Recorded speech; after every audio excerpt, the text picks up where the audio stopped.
Shalom bien-aimés, que la paix et la grâce de notre Seigneur Jésus-Christ soient communiquées ce matin. Je suis la servante du Seigneur Jeanne. Nous continuons avec notre thème de la semaine et ce matin nous méditons sur un sous-thème intitulé « Une odeur apaisante ».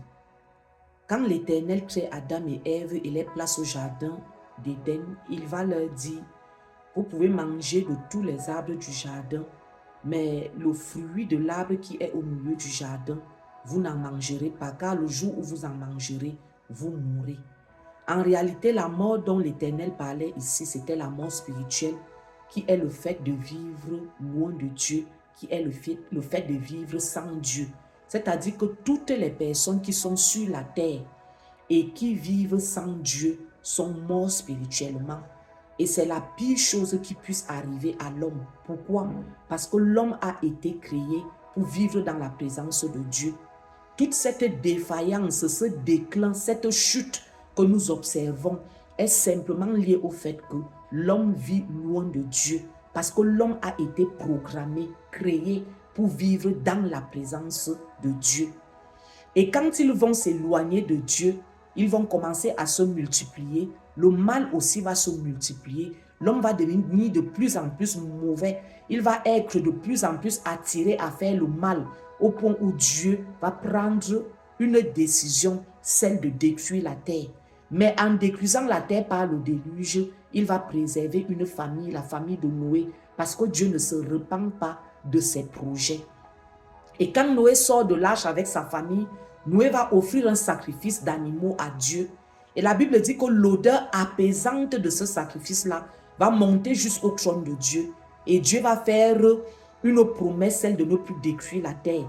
Et quand il entre dans une alliance avec le peuple d'Israël, il va établir cette chose-là au milieu du peuple. C'est-à-dire que quand quelqu'un avait péché, il venait voir le sacrificateur avec un animal et le sacrificateur égorgeait l'animal. Et la vie de l'animal qui était ôtée, le sang de l'animal qui coulait, permettait maintenant à l'homme de recevoir le pardon de son péché. Alors chaque fois que quelqu'un péchait, il revenait faire la même chose. Et non seulement le sacrificateur offrait cette offrande-là à Dieu pour ses propres péchés, il le faisait également pour les péchés du peuple. Et c'était quelque chose qu'il fallait faire tout le temps. Pourquoi? Parce que, comme nous avons commencé à le dire, le péché pèse tellement lourd qu'il fallait un sacrifice à la mesure du péché du monde. Et le sacrifice des animaux n'arrivait pas à apaiser la colère de Dieu. Le sacrifice des animaux n'arrivait pas à anéantir ce que Dieu avait dit. C'est-à-dire que l'homme qui pêche doit vivre loin de Dieu, doit mourir spirituellement et même mourir physiquement. Parce qu'après la mort spirituelle est intervenue la mort physique.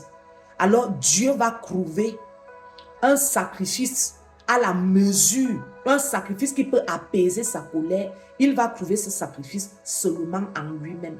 C'est pour cela que le Seigneur Jésus-Christ va donc arriver pour offrir le sacrifice qui sera capable d'annuler la condamnation qui est liée au péché. Un sacrifice qui sera capable de ramener l'homme à Dieu. C'est pour cela que quand le Seigneur arrive, il va faire trois choses. La première chose, c'est de s'offrir comme un sacrifice. C'est pour cela que le Seigneur sur la croix, avant de mourir ou encore pendant qu'il était en train de mourir, d'agoniser, tout ce que tu sais que le Seigneur a vécu, il était en train de se donner comme un sacrifice qui pourra apaiser la colère de Dieu contre les hommes, qui pourra annuler ce que Dieu a dit. Je ne veux plus l'homme à mes côtés, je le rejette.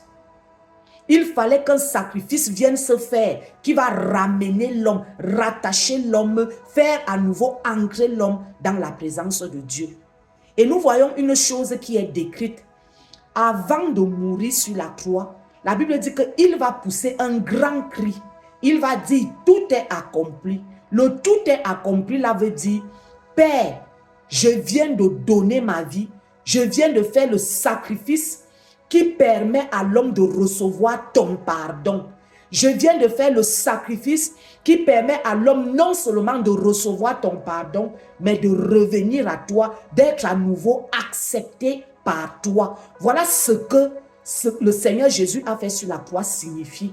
Et la Bible décrit une chose, c'est que au moment où il expire, le voile du temple de Jérusalem s'est déchiré. C'était le langage pour Dieu de dire aux hommes, ma colère vis-à-vis de vous est apaisée. Maintenant, je vous accepte de nouveau dans ma présence, je vous ai pardonné.